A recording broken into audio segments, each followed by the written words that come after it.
नमस्कार, आप देख रहे हैं रीवा दर्शन में हूं उपेंद्र द्विवेदी। आइए जानते हैं क्या है आज की प्रमुख खबरें।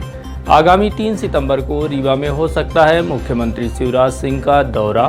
स्थल निरीक्षण करने पहुंची प्रशासनिक टीम। इंजीनियरिंग कॉलेजों में प्रवेश को लेकर शुरू हुई जेईई की परीक्षा। केंद्रीय जेल रीवा में पदस्थ जेल प्रहरी हुआ जहर खुरानी का शिकार। और बैंक व बीमा कंपनियों का फर्जीवाड़ा, थाने पहुंची शिकायत। इन खबरों को आगे हम विस्तार से देखते हैं।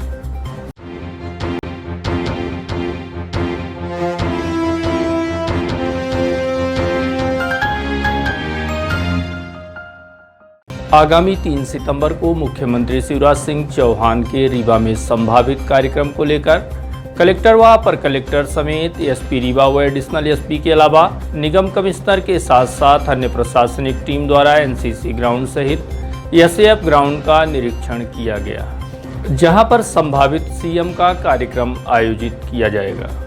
आगामी 3 सितंबर को मध्य प्रदेश के मुख्यमंत्री शिवराज सिंह का रीवा दौरा संभावित है, जिसको लेकर प्रशासनिक टीम पूरी तरह से अलर्ट हो चुकी है। इसी बात को लेकर स्थल निरीक्षण करने एनसीसी ग्राउंड समेत SAF ground Rewa collector doctor Ilaiya Raja T, वाईएसपी राकेश कुमार सिंह, नगर निगम कमिश्नर मृणाल मीणा सहित अपर collector Ila Tiwari, additional SP Shiv Kumar Verma, निगम अधीक्षण यंत्री शैलेंद्र शुक्ला के अलावा अन्य प्रशासनिक टीम मौके पर पहुंची और स्थल निरीक्षण किया, जहां आगामी 3 सितंबर को मुख्यमंत्री शिवराज सिंह चौहान खाद्यान्न पर्ची के वितरण के साथ साथ वनाधिकार पट्टों का भी वितरण करेंगे। साथ ही पथकर विक्रय योजना के तहत स्वनिधि सम्मान एवं संबल योजना के हितग्राहियों को सम्मानित किया जाएगा। 3 तारीख को प्रोग्राम संभावित है खाद्यान्न पर्ची वितरण के लिए, वनाधिकार पट्टों के वितरण के लिए, पथकर विक्रय योजना के तहत स्वनिधि सम्मान देने के लिए और इसके अतिरिक्त संबल योजना के तहत सम्मान देने के लिए। तो उसी प्रोग्राम की तैयारियों के लिए आज हम लोगों ने निरीक्षण किया है एनसीसी ग्राउंड का और एसएएफ ग्राउंड का। माननीय मुख्यमंत्री जी का अभी प्रोग्राम आया नहीं है, आना संभावित है। शासन के जो निर्देश हैं, स्वास्थ्य संचालनालय के जो निर्देश हैं, सोशल डिस्टेंसिंग का पूरी तरह से पालन कराया जाना, मास्क और सैनिटाइज़र आवश्यक रूप से सभी के पास मास्क होना और सैनिटाइज़र की व्यवस्था कराना, सभी को एक सामाजिक दूरी का पालन कराए जाने की व्यवस्था पूरी तरह से कराई जाएगी। इंजीनियरिंग कॉलेजों में प्रवेश के लिए संयुक्त प्रवेश परीक्षा जेईई 1 सितंबर को देश भर में शुरू हो चुकी है, जिसके लिए देश भर में 660 केंद्र बनाए गए हैं। 1 सितंबर से 6 सितंबर तक आयोजित होने वाली इस प्रवेश परीक्षा में 9,58,000 परीक्षार्थियों ने भाग लिया है। आयोजित जेईई की परीक्षा के लिए रीवा जिले में 2 केंद्र बनाए गए हैं, जिसमें तकरीबन 2500 छात्र शामिल होने की बात सामने आई है। 1 सितंबर से आगामी 6 सितंबर तक 2 पालियों में यह परीक्षा आयोजित की जा रही है। इस प्रवेश परीक्षा के लिए रीवा में पेंटियम पॉइंट टेक्निकल कॉलेज एवं आईपीएस टेक्नोलॉजी कॉलेज को सेंटर बनाया गया है। वहीं परीक्षा के दौरान कोरोना को मद्देनजर रखते हुए सभी एहतियात बरते गए हैं और मास्क व सैनिटाइजर की व्यवस्था के साथ शासन द्वारा वाहन के भी इंतजाम किए गए हैं। पेपर काफ़ी ठीक था, अच्छा था। मैथ्स थोड़ा सा टाइम लग गया कैलकुलेशंस में, बाकी सब कुछ ठीक था। सब कुछ ठीक था, बिल्कुल नॉर्मल ही था। बाकी सोशल डिस्टेंसिंग थी, हाँ थोड़ा। सब लोगों को 1 किलोमीटर, मतलब 1 किलोमीटर नहीं, थोड़े 5 कदम की दूरी में रखा गया। एंड सब लोग दूर दूर एक ऑड इवन तरीके से बैठे हुए थे। और लास्ट में भी हम लोगों को जैसे हमारी शीट्स, जो ड्राइंग शीट्स थी, एडमिट कार्ड, वो सब कुछ अलग अलग हम लोगों ने डाला हर एक ब्लॉक्स में अलग अलग से। एंड बाकी सब कुछ वही था, नॉर्मल। मैं 200 किलोमीटर से हूँ। नहीं, मैं अपने पापा के साथ आई हूँ। पेपर अच्छा था, कोई कठिनाई नहीं, व्यवस्था अच्छी थी।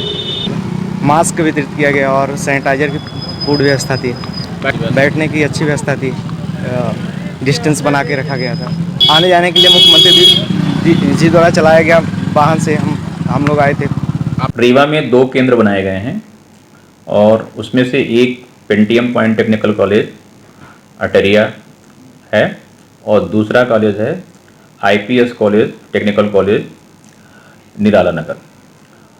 आज जो परीक्षा संपादित हो चुकी है पहली पाली की, वो परीक्षा सिर्फ पेंटियम पॉइंट कॉलेज में थी, जिसमें 48 बच्चे अलॉटेड थे, जिसमें से 32 बच्चे उपस्थित थे और 16 बच्चे अनुपस्थित थे।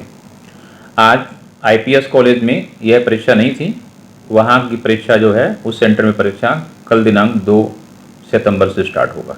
जेल प्रहरी हुआ जहर खुरानी का शिकार। मामला रीवा केंद्रीय जेल का है, जहां तैनात आरक्षक को कोल्ड ड्रिंक्स के साथ जहर पिलाकर अज्ञात व्यक्ति द्वारा मारने का प्रयास किया गया। इस घटना के बाद जेल प्रशासन सकते में है। यह घटना बीती शाम की है, जब केंद्रीय जेल रीवा में पदस्थ एक आरक्षक रानी तालाब मंदिर दर्शन करके लौट रहा था। तभी किसी ने इसे धुबिया टंकी के समीप आवाज दी, जिसके बाद आरक्षक रुक गया। उसके बाद जिस व्यक्ति ने आरक्षक को बुलाया, उसी ने आरक्षक को कोल्ड ड्रिंक्स पीने को कहा, लेकिन आरक्षक द्वारा मना किया गया। फिर भी उस व्यक्ति ने बार बार कोल्ड ड्रिंक्स पीने और यहाँ की कुछ प्रसिद्ध चीजें खाने की पेशकश की, जिसके बाद आरक्षक ने सिर्फ कोल्ड ड्रिंक्स पिया और कोल्ड ड्रिंक्स पीते ही आरक्षक की तबीयत बिगड़ने लगी। इस बात की सूचना जेल प्रबंधन को दी गई, जिसके बाद तत्काल पुलिस आरक्षक को संजय गांधी हॉस्पिटल के आईसीयू वार्ड में भर्ती कराया गया है। जिस आरक्षक के साथ यह घटना घटित हुई है वह दिल्ली का रहने वाला है, जिसका नाम दिवाकर मलिक बताया जा रहा है। घटना की वजह क्या है, इस बात का पता लगाने पुलिस आसपास के सीसीटीवी फुटेज खंगाल रही है। घटना की वजह क्या हो सकती है, इस बात को लेकर अभी भी संशय बरकरार है। इस घटना के संबंध में पुलिस आरक्षक से बात हुई तो उसके द्वारा घटनाक्रम के संबंध में जानकारी दी गई है। मैं सेंट्रल जेल रीवा में घटनाक्रम कुछ नहीं, मैं शाम को मंदिर से आया यानी तालाब से। उसके बाद में मैं जा रहा था मार्केट फ्रूट वगैरह लेने, तो रास्ते में एक जानकार मिला लड़का, उसकी शकल जानकारी नहीं है, वो मतलब मुझे जानता था, मैं नहीं जानता उसे। उसने आवाज़ दी, बातचीत थी थोड़ा, फिर ऐसे कहने लगे भैया आप रुको भैया, ये वो हमारे यहाँ की प्रसिद्ध चीज़ें खाओ ऐसे।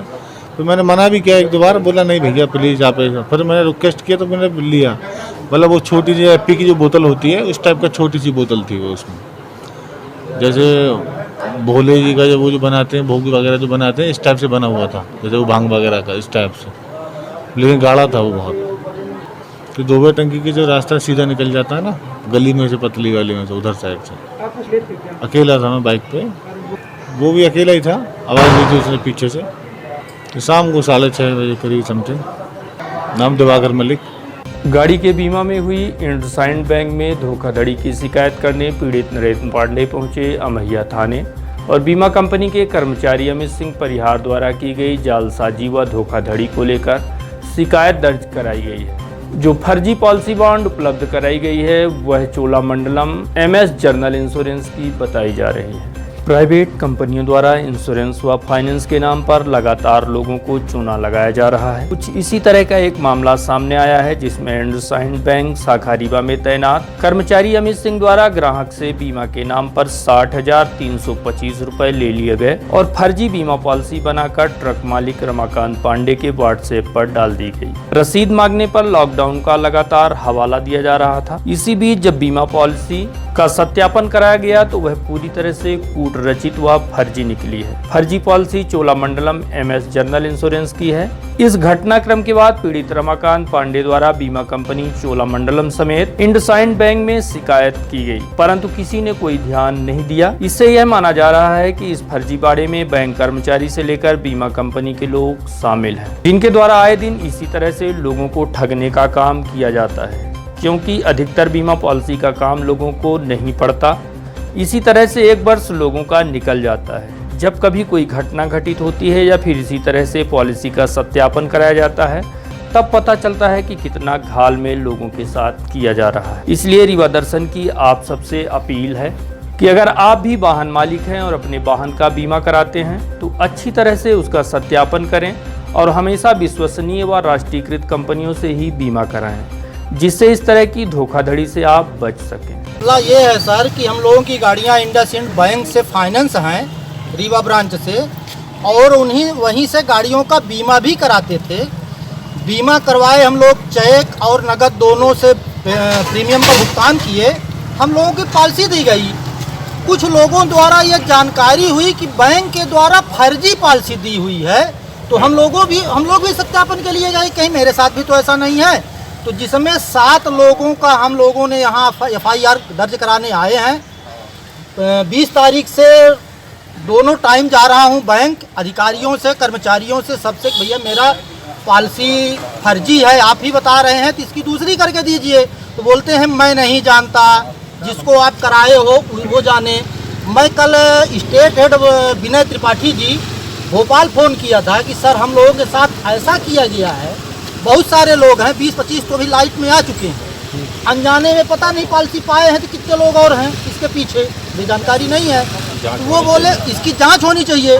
तो उनसे मैंने निवेदन किया कि सर इस तरह से आपके बैंक में किया गया है, हम लोगों के साथ नियमित कस्टमर हैं। तो वो बोलते हैं कि मेरा नंबर आपको कहाँ से मिला। वो समस्या सुनने की बजाय तो हमने उनसे पूछा कि सर आप भी मिले हुए हो क्या, हम लोग कहाँ जाएंगे। तो इस वजह से हम लोग FIR कराने आए हैं।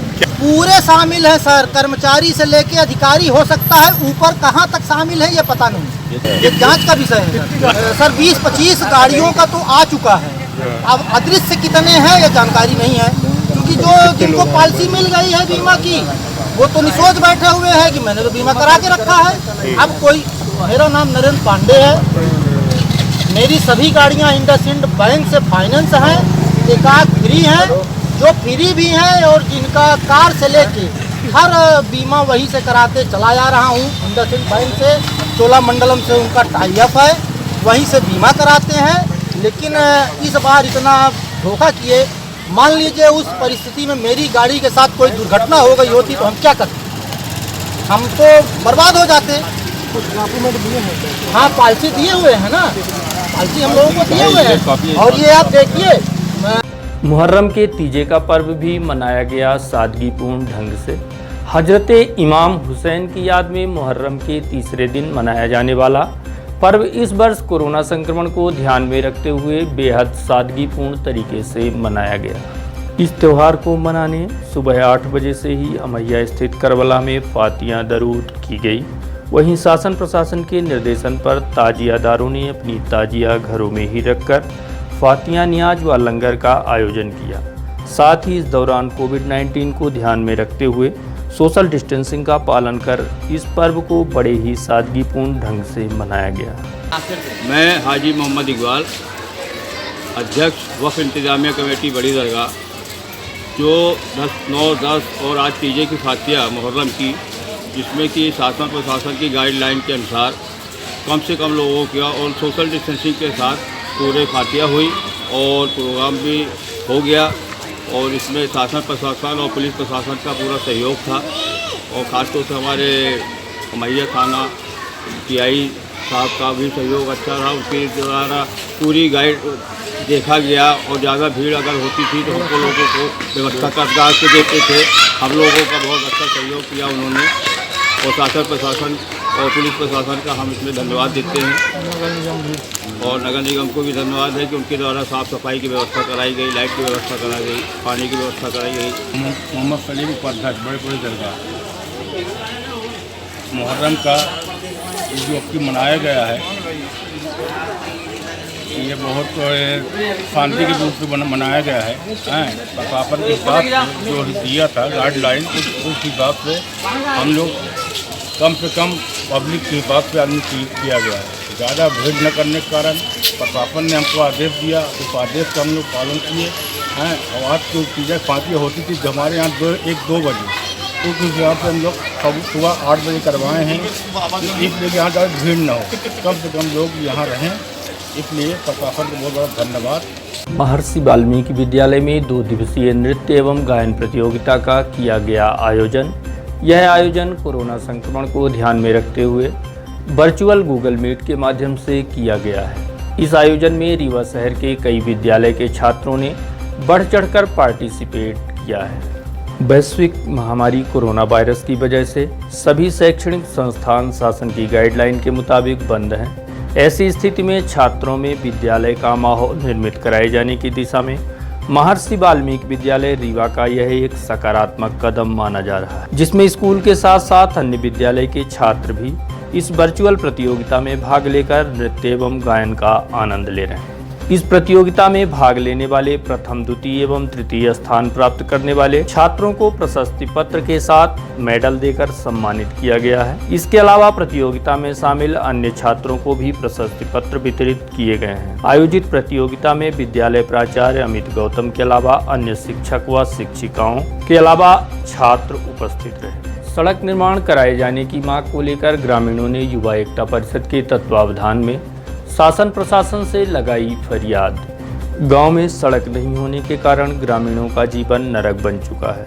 वर्षों से सड़क निर्माण की बाट जो रहे ग्रामवासियों ने गांव की समस्या को लेकर शासन प्रशासन का ध्यान आकृष्ट कराया और गांव में सड़क निर्माण कराए जाने की मांग की है। यह मामला रीवा जिले के ग्राम पंचायत उकठा कंचनपुर का है, जहां आज़ादी के 74 वर्ष बीत जाने के बाद भी आज तक गांव में सड़क नहीं पहुंच पाई है और घुटने भर कीचड़ में चलने को ग्रामवासी मजबूर हैं। कई वर्षों से मूलभूत सुविधाओं को तरस रहे इन ग्रामीणों की अपनी एक अलग ही समस्या है। आइए हम आपको इन ग्रामवासियों से रूबरू कराते हैं, जो अपनी समस्याओं से आपको स्वयं अवगत कराएंगे। हम सब ग्रामीण वासी इकट्ठा होकर रोड की मांग हेतु युवा एकता परिषद के प्रदेश सह संयोजक कुशाग्र चंद्र भैया को यह ज्ञापन सौंप रहे हैं।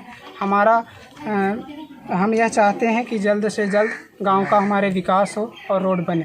बस हम लोगों की मांग यही है कि गांव में हमारे रोड की बन जाए और काफ़ी सालों से 25-30 साल से रोड नहीं बन रही है यहाँ पर। इनका कहना यही है कि रोड बन रही है, बनवाएंगे, लेकिन बनवा नहीं रहे। 5 साल बीत गए उनका। इसके पूर्व सरपंच उनका भी ऐसे बीत गया था। वो बोलते हैं कि पैसा नहीं है हमारे अकाउंट में। पैसा सब मंजूर है, सब कुछ है, सब आ चुका है, लेकिन बनवा नहीं रहे। इसके पहले मतदान का बहिष्कार भी किया गया, बहिष्कार करवा चुके हैं लोग। विधानसभा में मतदान का बहिष्कार हो चुका है यहाँ पर। इसके बाद कलेक्टर महोदय को जो आवेदन दिया है उसमें लिखा है यदि जब हमारी रोड नहीं बनती है आगे आने वाले समय में जो भी चुनाव होंगे सभी का बहिष्कार किया जाएगा। और हम लोग अनशन करेंगे,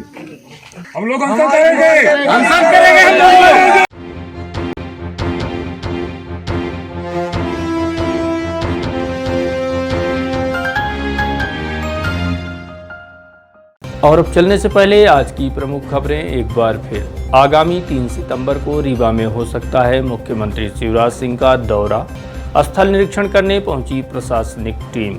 इंजीनियरिंग कॉलेजों में प्रवेश को लेकर शुरू हुई जेईई की परीक्षा।